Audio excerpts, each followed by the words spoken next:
صاحب پہلگام واقعے پر سعودی وزیر خارجہ نے اپنے پاکستانی ہم منصب اسحاق ڈار سے رابطہ کیا اور بدلتی ہوئی علاقائی صورتحال پر مشاورت کی اور رابطہ جاری رکھنے پر اتفاق کیا۔ وزیر خارجہ اسحاق ڈار کی ایرانی ہم منصب سید عباس سے بھی ٹیلی فونک گفتگو ہوئی۔ اطلاعات کے مطابق نیتن یاہو مودی گٹھ جوڑ اسرائیلی فوج مقبوضہ کشمیر پہنچ گئی۔ بھارتی فوج نے بوکھلاہٹ میں اپنی ہی آبادی پر بم گرا دیا۔ اچھا بات سنو، اس میں یہ پتہ نہیں، شاید میری وہ خواہش ہو، میرا خیال ہے کہ سعودی عربیہ کے جو وزیر خارجہ ہیں انہوں نے انڈیا کے جو ہیں ان سے بھی رابطہ کیا ہے، اور میں پہلے بھی عرض کر چکا ہوں جو خطے کی صورتحال ہے ہمیں ایک بہت متحرک وزیر خارجہ چاہیے جسے خارجہ امور کا پتہ ہو، تو بلاول کے ذمہ لگا دو۔ بلاول بھٹو کا میں نے پہلے بھی کہا ہے ایک لیگیسی ہے، لوگوں کے اندر ایک احترام ہوتا ہے۔ تو کل میں نے شاید یہ میں نے عرض کیا تھا آپ ہی کے پروگرام میں کہ سعودی عربیہ جو ہے اس کا ایک اہم کردار اس معاملے میں ہو سکتا ہے، ان کے سٹیکس وہاں بھی ہیں، ہمارے ساتھ بھی ان کا ایک بہت گہرا رشتہ ہے۔ تو بہرحال دیکھتے ہیں، یہ دنیا ظاہر ہے گلوبل ولیج ہے، اور ہم لوگوں کو اس خطے کے بددعائے ہوئے لوگوں کو عقل ہو نہ ہو، دنیا کے جو پڑھے لکھے ملک ہیں، جو سوچنے سمجھنے والے ہیں، جو صدیوں کے پار دیکھتے ہیں اور جن کا ہر روز کوئی نہ کوئی ایجاد ایک ثبوت دیتی ہے کہ وہ وقت سے بہت آگے دیکھتے ہیں، وہ ظاہر ہے وہ پوری کوشش کریں گے کہ یہ دونوں جو ہیں یہ دست و گریباں نہ ہوں، چونکہ کروڑہا لوگوں کی زندگیوں کا سوال ہے اور پورا خطہ یہ برباد ہو گیا تو اس کو آواز ہوتے ہوتے بڑا وقت لگے گا۔ حسن صاحب، پہلگام واقعے کے بعد ہونے والے معاملات نے ہماری سیاست معاشرت پر کیا اثرات مرتب کیے ہیں، اس پر آپ کا اوورآل تبصرہ؟ نہیں، اوورآل تبصرہ کیا ہے، دیکھو بات سنو، میں نے کل کہا تھا نا کہ وہ ایک خاص برادری ہے، نام نہیں میں نے لیا تھا اس کا، آج بھی نہیں لے رہا، کھان پین نو وکھو وقت لڑن مرن نو کٹھے۔ اب ایک ویو سی جو آئی ہے مجھے وہ بہت اچھی بھلی اور پرسکون، وہ ایک بڑی پازیٹیو ہے کہ یہ جو بلیسنگ ان ڈسگائز سمجھ لو جو ہمارے ہاں تھی نا، یہ سماجی سیاسی انتشار، وہ مجھے لگ رہا ہے کہ gradually it is feeding out, اور اس کی جگہ لوگ جو ہے نا، واہ سبحان اللہ، کیا شعر یاد آیا، ہاتھوں میں ہاتھ پکڑے ہوئے یوں کھڑے تھے دوست، دریا کو بھی گزرنے کا رستہ نہیں ملا۔ تو اس طرح کا میسج جو ہے مجھے وہ ہوا میں ادھر ادھر محسوس ہو رہا ہے۔ میرا تو بار ایکسپوئر کوئی نہیں، واک پہ میں دیکھتا ہوں کہ لوگ اب کوئی اس طرح کی باتیں جیسے پہلے ہوتی تھیں وہ نہیں کر رہے، اب پیپل آر فوکسڈ، اور اس کے لیے تو میں مودی صاحب کا شکریہ ادا کروں گا۔ میرا خیال ہے کہ آگے پیچھے نا تھوڑی تھوڑی دیر کے بعد اس طرح کی شوشے چھوڑتے رہیں تاکہ ہمارے اندر وہ جو ایک خاص طرح کا ایک انتشار سا تھا، کوئی کسی کی سمت یہ، کسی کی یہ، کسی کی وہ، کسی کی وہ اب مجھے لگتا ہے کہ جیسے نا 5 انگلیاں جو ہیں وہ مکے کی صورت میں اکٹھی ہو رہی ہیں۔ بہرحال آگے چلیں۔ بہت خوب۔ حسن صاحب، پہلگام واقعے پر پاک بھارت کشیدگی کے باعث بچوں کے علاج کے لیے بھارت جانے والی حیدرآباد کی فیملی مشکلات کا شکار ہو گئی ہے۔ 7 اور 9 سال کی عمر کے 2 بچے پیدائشی طور پر دل کے عارضے میں مبتلا ہیں۔ اس ہفتے بچوں کی سرجری متوقع تھی۔ بچوں کے والد نے بتایا کہ دہلی میں قیام اور علاج کے دوران تقریباً 1 کروڑ روپے خرچ ہو چکے ہیں۔ ہسپتال والے تعاون کر رہے ہیں لیکن بھارتی فارن آفس کی طرف سے واپس جانے کا کہا جا رہا ہے۔ یار بات سنو، میں نے ایک بار ایک کالم لکھا، نواز شریف صاحب تھے جدہ میں اور بڑے لوگوں نے، ملک ریاض صاحب نے اس وقت کیئر ٹیکر پرائم منسٹر تھے، چوئی شجاعت، انہوں نے سب فون پہ، لیکن نواز شریف صاحب بازی لے گئے، انہوں نے ان بچوں کا وہاں علاج کے لیے، وہ خاتون سروائیو نہیں کر سکیں۔ تو آج تک مجھے وہ جیسچر نہیں بھولا، پھر وہ سروائیو نہیں کر سکیں، انہوں نے ان بچوں کو وہاں بلا لیا جدہ میں دلجوئی کے لیے، یہ وہ مجھے آج تک نواز شریف صاحب کا، مجھے اگر کبھی کبھی ان پہ آتا ہے وہ ایک جو بھی کہہ لو، اس کے پیچھے بیک آف مائی مائنڈ یہ ہے، تو کیا مودی صاحب کو اس کیس کا علم ہے؟ یقین کرو میرا دل نہیں مانتا کہ معصوم بچوں کی وہ پیدائشی طور پہ دل کے عارضے میں وہ انڈر ٹریٹمنٹ ہیں، ان کو بھی کہہ رہے ہو چلے جاؤ. او یار چلیں، آپ کی شاید ذاتی اولاد کوئی نہ ہو، لیکن آپ تو 1 ارب و پتہ نہیں کتنے کروڑ لوگوں کے باپ ہو یار، خدا کا خوف کریں. آپ مورتیوں شورتیوں کے آگے بھی میں آپ کو دیکھتا ہوں، ایشور سارا مطلب سارا ایک انسان بچوں کو علاج سے کیسے محروم کر سکتا ہے؟ بھلے ایسے کروڑوں بچے ایٹمی جنگ کی بھینٹ چڑھ جائیں وہ اور بات ہے، جنگیں ہوتی ہیں ملکوں میں، لیکن یہ بے رحمی نہیں ہوتی. بے شک. تو میرا ذاتی خیال یہ ہے کہ مودی صاحب کو اس پرٹیکولر کیس کا علم نہیں ہوگا، اور اگر وہاں کوئی جانتا ہے یا کوئی سن رہا ہے تو وہ مودی صاحب کے نالج میں لے آئے کہ 2 معصوم بچے پیدائشی طور پہ دل کے عارضے میں مبتلا، بالکل سر پہ پہنچا ہوا ان کی سرجری آپریشن شاید، لیکن بہرحال چلو آگے. صحیح. حسن صاحب اب ایک خوفناک رپورٹ آپ کے سامنے رکھوں گی.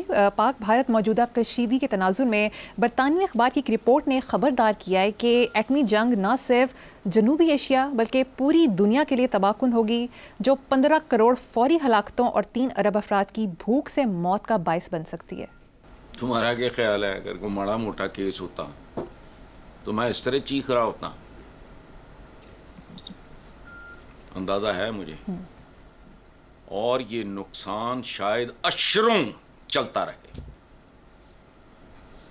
یہ ہمارے ایک پنجاب یونیورسٹی کے استاد ہیں، ان کی ایک کتاب ہے ایٹم بام، اس میں ساری تفصیلات، وہ تو کچھ بھی نہیں تھا، وہ تو کھلونے تھے جو ہیروشیما ناگاساکی میں استعمال ہوئے. خدا وہ تو وہ ایٹم بام تو تھے لیکن ایویں بالکل وہ کھلونے سی. اب جو چلے گا کام، اللہ نہ کرے میرے منہ میں خاک، اگر اب چونکہ میرے نزدیک بچہ، عورت، کوئی عوام خوبصورت زندگیوں کے لیے کرال کرتے ہوئے کونیوں کے بل زندہ رہنے کے لیے رینگتے ہوئے لوگ، جن کی بے تحاشا تعداد انڈیا میں ہے، ہمارے یہاں کم نہیں. میں نے کہا نا پاورٹی لائن پہ، ان کا کیا خدا کا واسطہ. یہ جو آفر آئی ہے کہ یار مل کے بیٹھ کے بات کر لیتے ہیں، فیکٹ فائنڈنگ، یہ وہ اٹھا کے آپ نے الزام لگا دیا، طریقہ کار ہی غلط ہے. اچھا، اور پاکستان، یہ ایک بات یاد رکھنا کہ یہ شہر جو یہ علاقہ پورے کا پورا ہی تقریباً خطہ، یہ 2 4 5 10 سال بعد، اس کے بعد بھی اس کے اثرات بہت عرصہ بعد تک یہ قائم رہیں گے. اور یہ بعض اوقات نا بھول ہوتی ہے، عددی طور پہ ان کا خیال ہے وہ زیادہ ہوں گے، یہ زیادہ خطرناک. اگر پنگا لیا تو پھر میرا خیال ہے پھر شروع وہاں سے کریں جہاں پہ ختم ہونا ہے. جیسے بھٹو نے تختہ دار پہ کہا تھا فنش اٹ، ایسے پھر اس کو یہ نہیں کہ اس کو ہلکی آنچ میں نا ملیا میٹ. تو اگر بھارت ایسٹ پنجاب، ہاں ایک بات میں نے، مجھے جنرل حمید گل صاحب اللہ بخشے، میرا ان کے ساتھ بڑا پیار تھا. ان کے گفٹ کیے ہوئے پودے بھی ہمارے فارم ہاؤس میں لگے ہوئے ہیں، بلکہ انہوں نے اپنے ہاتھوں سے لگائے تھے. تو ایک بار کو پتہ نہیں کس سلسلے میں، مجھے بات نہیں یاد، انہوں نے کہا کہ اگر خدا نہ خواستہ کوئی اس طرح کی کوئی جنگ ہوتی ہے انڈیا کے ساتھ تو لاہور بڑا نسبتاً محفوظ ہوگا. تو میں نے کہا جی اچھا کیوں؟ تو مجھے کہتے ہیں کہ آپ کے لائل پور کا اور فیکٹ بھی ہے، یہ لاہور سے لائل پور کا فاصلہ زیادہ ہے، یہ جو جلندھر، امرتسر، لدھیانہ، ایسٹ پنجاب، یہ تو ساتھ کھڑا ہے. وہ تو پھر میں نے احمقانہ سا سوال جواب کیا, سر پکڑ کے بیٹھ گئے, ہنس پڑے, کہتے اچھا. تو میں نے کہا اگر یہ جو خالصتان کی موومنٹ یہ تو کب سے چل رہی ہے؟ تو میں نے کہا کہ جنرل صاحب مجھے یہ بتائیں کہ اگر وہ لاہور کو ٹارگٹ ہی اس لیے کریں کہ اس طرح سکھوں سے بھی جان چھٹتی ہے, تو سوچ میں پڑ گئے. کہتے ہیں آپ نے عجیب سی بات کر دی ہے. میں نے کہا جی مجھے کیا پتا, اس وقت تو مودی شودی صاحب یہ نہیں تھے, جو کوئی بھی تھا. میں نے کہا جی ہم ہندوستان کی بات کر رہے ہیں نا, کسی فرد کی بات نہیں کر رہے. تو جس طرح کی موومنٹ چل رہی ہے اور جس طرح پک ہو رہی ہے اور جس طرح وہ سارا چل رہا ہے, وہ سوچیں کہ ابھی اس بہانے پر ٹھیک ہے, اس سے بھی جان چھڑاؤ. لیکن پھر کس کا تو لمبے کھاتے ہیں. چلو خیر. ٹھیک ہے حسن صاحب, مجھے یہاں پر ایک چھوٹی سی بریک لینی ہے, ایک بریک کے بعد حاضر ہوں گے. Welcome back. حسن صاحب, پہلگام حملے کے بعد پاکستان اور بھارت کے درمیان بڑھتی کشیدگی پر اب امریکی صدر ڈونلڈ ٹرمپ کا رد عمل بھی سامنے آ گیا ہے. ڈونلڈ ٹرمپ کا کہنا ہے کہ پاکستان اور بھارت خود ہی کسی نہ کسی طرح اپنے تعلقات دیکھ لیں گے. دونوں ممالک کے تعلقات ہمیشہ کشیدہ رہے ہیں, ان کی 1000 سالہ تاریخ ہے. یہ بڑی اچھی بات ہے کہ ہمارے ادھر نا جو بیرون ملک جو پاکستانی سفارت خانے وغیرہ یہ وہ ہیں, ان کو ضروری ہدایات جاری کر دی گئی ہیں کہ پاکستان کے موقف کو عالمی سطح پہ متعارف کرایا جائے تاکہ دنیا کو پتہ چلے کہ یہ کس قسم کی دھاندلی کر رہے ہیں. اور یہ جو ڈونلڈ ٹرمپ نے ایک محفوظ سا انہوں نے ایک بات کی ہے کہ کسی نہ کسی طرح اپنے تعلقات دیکھ لیں گے, لیکن ایک سپر پاور کے سربراہ ہونے کے ناطے میرا ذاتی خیال ہے کہ ان کی انسانی بین الاقوامی عالمی وغیرہ کے حوالے سے دیکھا جائے تو شاید ٹرمپ صاحب کی ذمہ داری اس سے تھوڑی سی کوئی زیادہ بنتی ہو. کسی نہ کسی طرح اپنے تعلقات دیکھ لیں گے, جڑے 77 سال سے نہیں دیکھ سکے ہیں. انہاں دا بخار ہی نہیں اترتا یار, میری سمجھ تو باہر ہے. سکھوں کی عالمی تنظیم سکھ فار جسٹس کے رہنما گرپتونت سنگھ نے بھارتی فوج میں موجود تمام سکھ سپاہیوں افسران سے کہا ہے کہ وہ نریندر مودی کے مذموم مقاصد پورے کرنے کے لیے اس کی پاکستان کے خلاف جنگ کا حصہ نہ بنے. سکھوں کی عالمی تنظیم سکھ فار جسٹس, مجھے سکھ بہت پسند ہیں, میرے تعلقات نہیں ہیں کچھ لوگوں سے.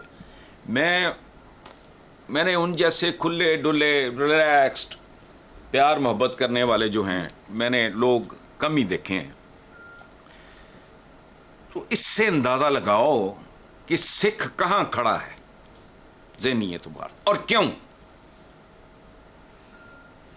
اور وہ کہہ رہے ہیں جو بھی رہنما ہیں ان کا نام آپ نے لے لیا, شاباش, تھینک یو ویری مچ. میں تو نہیں لے سکتا, وہ اتنا اوکھا سا نام ہے. ٹھیک ہے. تو سری نگر کے چننا پورہ میں سکھوں کے قتل عام کی بھی منصوبہ بندی کی تھی انہی لوگوں نے, اور مودی حکومت نے نیشنل سیکیورٹی ایڈوائزر اجیت وول کے ساتھ مل کر پہلگام میں ہندوؤں کا قتل عام کروایا تھا. تو یہ جو میں نے ابھی حمید گل صاحب مرحوم کے حوالے سے جو بات کی ہے کہ میں نے کہا تھا کہ وہ کہیں کہ ابھی نال ٹنٹا مکدا ہے, ان کے اپنے ٹنٹے کون سے مکیں گے, وہ بات کی بات ہے. کہ میں نے کہا جی لاہور کی آپ سیکیورٹی کی بات کر رہے ہیں تو وہ تو سوچیں گے کہ نال یہ ہے بھی سارا ایسٹ پنجاب فرق, چڑھدا پنجاب بھی گیا تھے, لہندا پنجاب بھی گیا تھے, فلانا. ٹھیک ہے. سو مضموم مقاصد اور یہ وہ نہ کریں, جنگ کا حصہ نہ بنیں. بٹ لیٹ سی, میں تو کہتا ہوں نوبت ہی نہ آئے یار, اچھی بات ہے. ہنستے کھیلتے کچھ زندہ رہنا سیکھ لیں. ہم انٹلیکچولی یا اسپرچولی یا ایموشنلی ریٹارڈڈ قومیں ہیں. کل میں نے ایک جملہ بولا, میں بعد میں سوچا اور مجھے بہت اچھا لگا, اپنا ہی جملہ, کہ ہم کیسے لوگ ہیں اس خطے کے یار. نہ ہمیں اکٹھے رہنا آیا نہ علیحدہ ہو کے رہنا آیا. وہ حد ہوتی ہے نا یار. تو یہ میرا خیال ہے اس پورے خطے کی ذہنی, جسمانی, فکری, روحانی, جذباتی ساخت کا امتحان ہے. اور اگر یہ مکمل طور پہ ناکام ہوتے ہیں تو ان کو پھر کرۂ عرض پہ رہنے کا حق کوئی نہیں. بالکل ٹھیک ہے سر.